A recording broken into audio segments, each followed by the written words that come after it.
Hello YouTube. Just want to do a quick video to talk about a little bit about my background because in these recent times a lot of people have you know started to kind of follow me, kind of see what I do, and I appreciate a lot of people checking out what I do, and but I think it's time to let people know where my background, who I am, what led me up to this point, and why it matters. Because I'm, we all started somewhere. We all have our own background and how we got into this industry, the skills that we're able to bring to this industry. Because let's face it, everyone who comes into this industry comes from a different kind of background. Some people might have the skills necessary to market a business, or maybe they have sales skills, maybe they have artistic skills to create ads or whatever. But I didn't have any of those skills. I really didn't. I mean, my background, I started out in as a cook. I didn't finish school. I didn't go to university. I went to a college to finish the school that I messed up. And I'm actually dyslexic, so I struggle in a lot of things. And when I left school, I was very, very unconfident about life. I was very immature for my age. I was a late developer physically, and I was actually teased quite a lot at school. In some cases you might say affectionately. I had some good friends, and a lot of people kind of liked me because I guess I was small, but I was actually teased quite a lot. And I felt I was teased. It didn't matter to me because I've never really felt I needed friends. I've never really been the kind of person. I've never been a needy person, so I don't need people. I don't need friends. You might say that everything I'm saying here right now, I'm the last kind of person that you would prejudge to be the perfect kind of person to recruit into your business. Although nowadays, I do these YouTube videos. I market my business. I'm out there on social media. I've got a large following and so on. But if you knew me when I left school and as I was at school, I was dyslexic. I was very nervous. I didn't do well at school, and that really does destroy someone's ego, obviously, as you can imagine. And I started out as a cook because I didn't have the qualifications to go to university. I didn't even graduate from university. I didn't do any of that. So I didn't have a lot to fall back on. I traveled. I loved the traveling. That's what I went straight into. I love skiing. I went out to become a ski instructor because I love skiing, and I went out actually to be a ski companion. That's what they called it. I was a ski guide for a company. Technically, I wasn't allowed to do the job because it was working for a British company, but in France. But I wasn't technically allowed to be a ski instructor, although I was doing it. I was helping and teaching our own tourists in the company. But anyway, back to catering and stuff like that. When I first joined the catering industry, I was working for a company in my local area, and I mentioned a little bit about this in my previous video, and it got me thinking how this is relevant to what I'm doing now, because I think what really motivated me about marketing and what presenting yourself in the workforce, especially if you're doing anything that's on display, that's on show, because I was a cook, and I used to watch my boss prepare the fish counter display in the morning, every morning, early in the morning when we all came in. It was a delicatessen as well, and I was training up to be a fishmonger, work in the cheese counter, work in the delicatessen, and then also upstairs at night in the bistro. So we needed to present the food in a beautiful way, and I saw my boss, how passionate he was, and he didn't have any background either. He never went to university, didn't finish school.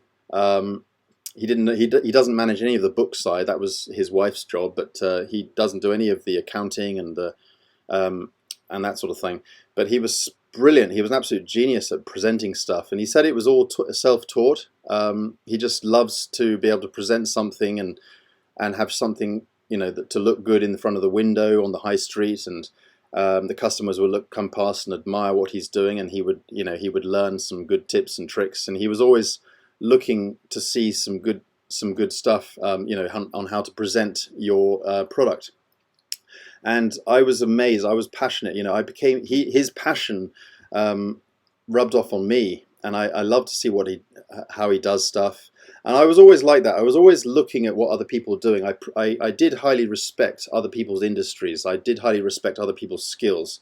I've always been a looker. I watched how they do stuff, and then I tried to do that kind of thing. And I was actually, as I was actually very naive. I've always been the kind of person that would follow instructions to a T, and I would follow orders because I was very naive. If somebody told me to do something, I would just do it.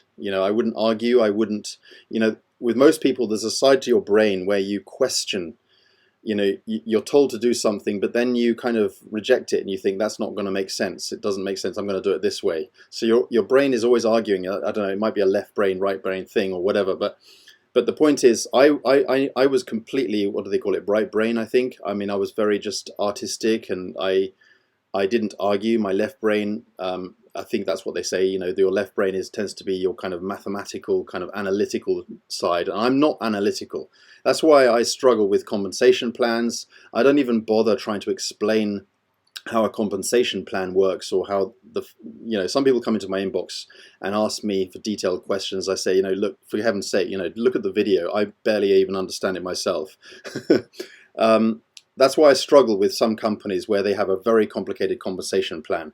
Okay, but I know how to make things look good visually. I know how to I know how to do the things I'm prepared to do, and that was always my report card at school. The teachers would send a report card back home, and my father would always laugh, and it was always written in the same way. Each teacher would always say, "Edward is always good at the things he likes," and that was always the case. I know what I like, and I'm good at it, and I will forget about the things that I don't like. Other kids were good at math. Even though they didn't like it necessarily. They were good at English, even though they didn't like it necessarily. But, I just ignored, and I just couldn't deal with stuff that I didn't like. And that's the same with this industry. There's a lot of stuff that I will just ignore, and I will just focus on what I'm good at and what I'm passionate about. And it seems to work. So you got to find your sweet spot. You got to find what works for you and just run with it, and just get passionate because when I was at the catering business and I just joined, I was very naive, and I remember a time where my friends in the company, that they seemed to like me.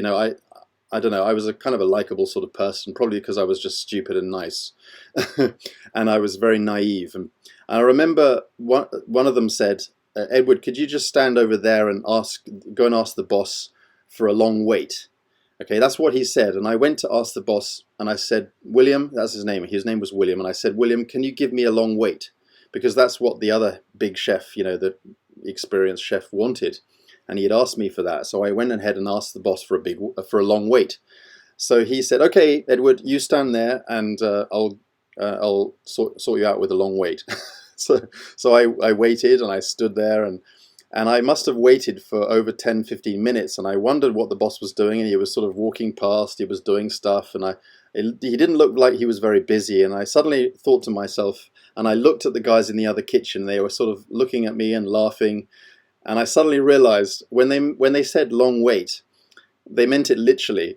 So I was thinking that I had to ask the boss for a kind of a long wait or something, because he was preparing some food, and I thought he would need some kind of long weight to put on top of the area he's working or whatever.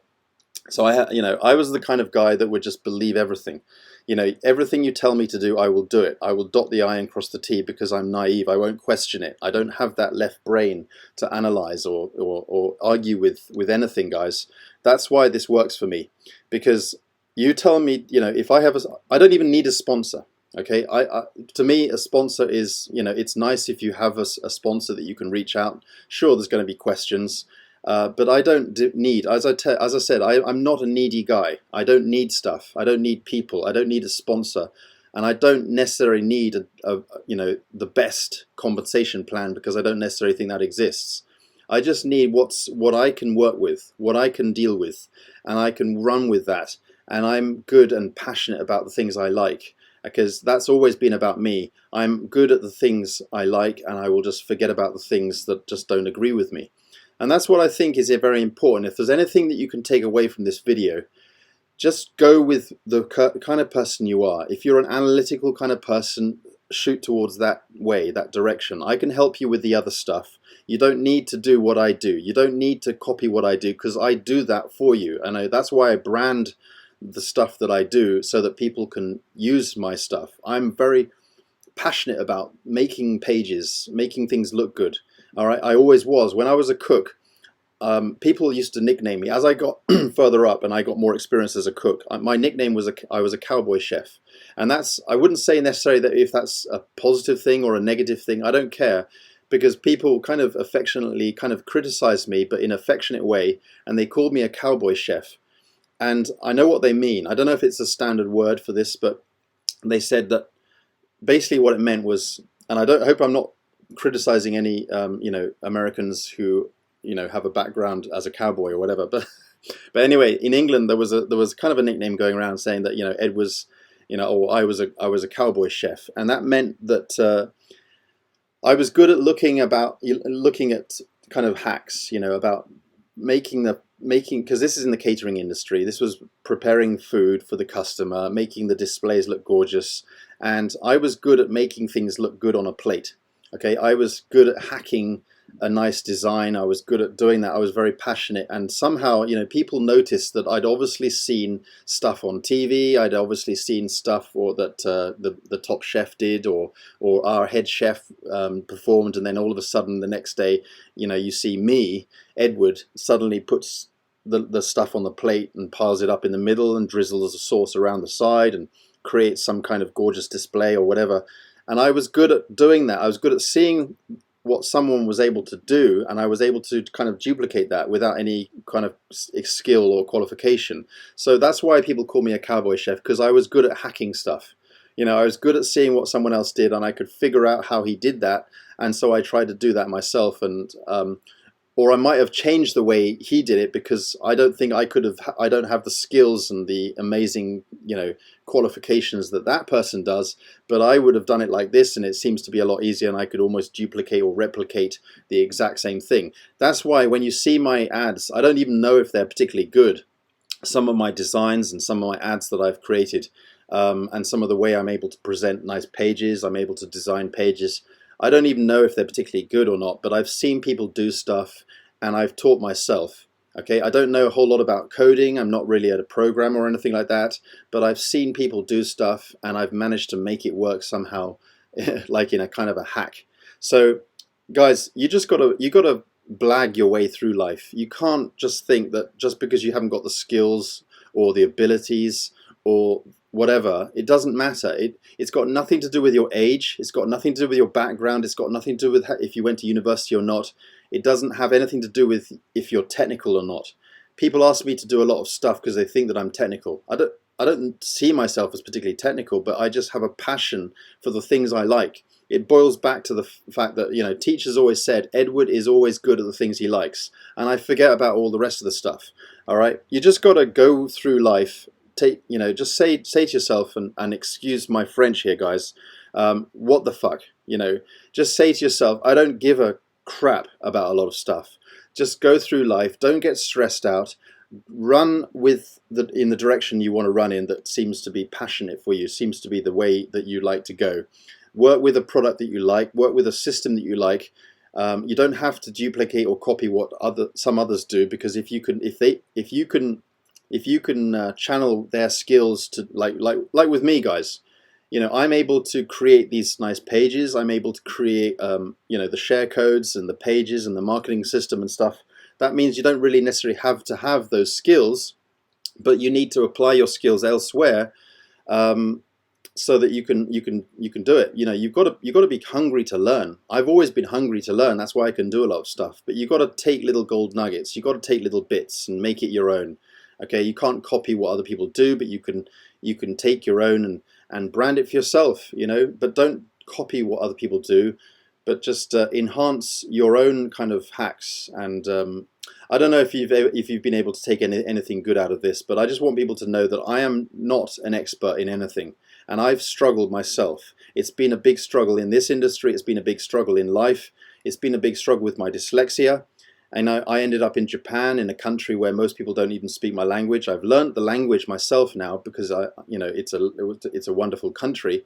But my life has always been centered around just having passions and doing the things I like to do and just forgetting about the rest of the things.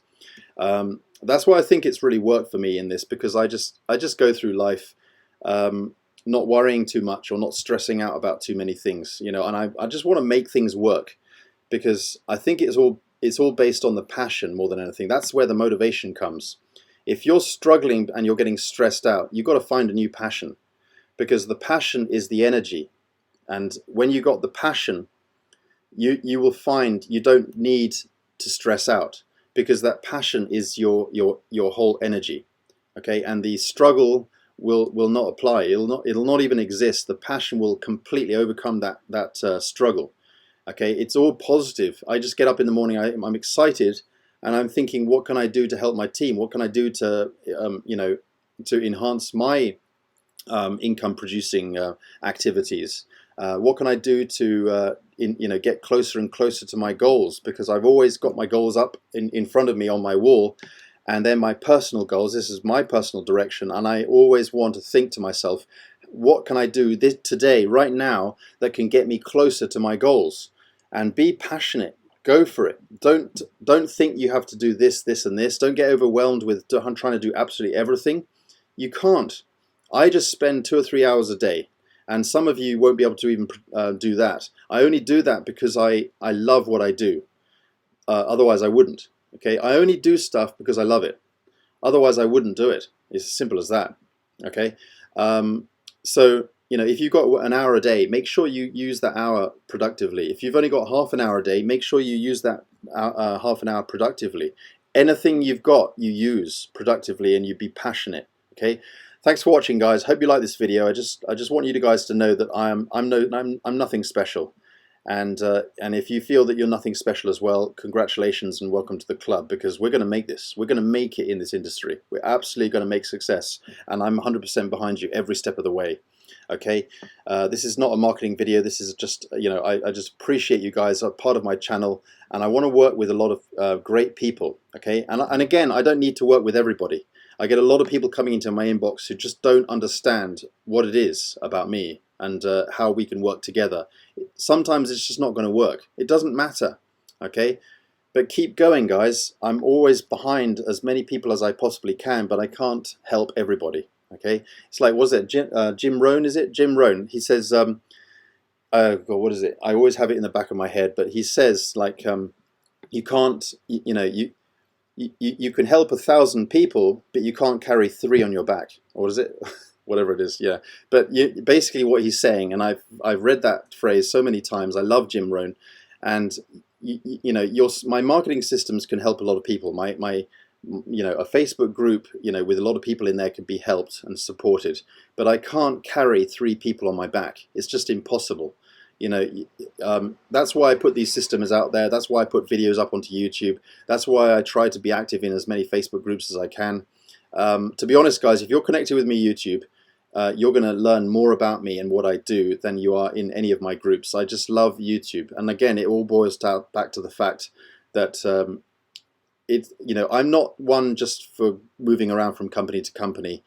If you want to stick with me on everything I do, on 100%, just understand my generic, my plan, my traffic strategies, and how I can, help people to promote any business. Stick with me on my YouTube channel.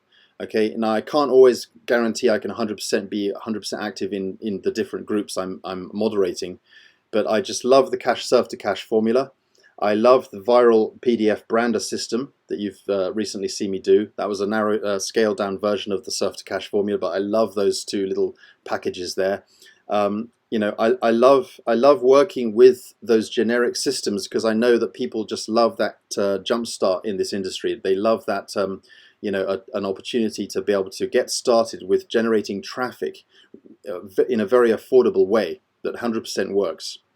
So anyway, this video, check out my other videos in my channel, but this video is not about, giving you a link below this video, okay? It's not about that. It's just simply saying, hi, welcome to my channel. Thanks for being a subscriber. I'm excited because my YouTube channel has already achieved almost 5,000 subscribers. I'm really, really pleased about that, and thank you guys for being a part of my channel. You're going to see some great things from this point, and I'm really, really motivated. Thanks. Onwards and upwards, guys. Keep going, hammer it, and have a great weekend. Thanks a lot. Really, really pleased to be a part of your life and having you part of my life. Take care. Bye for now.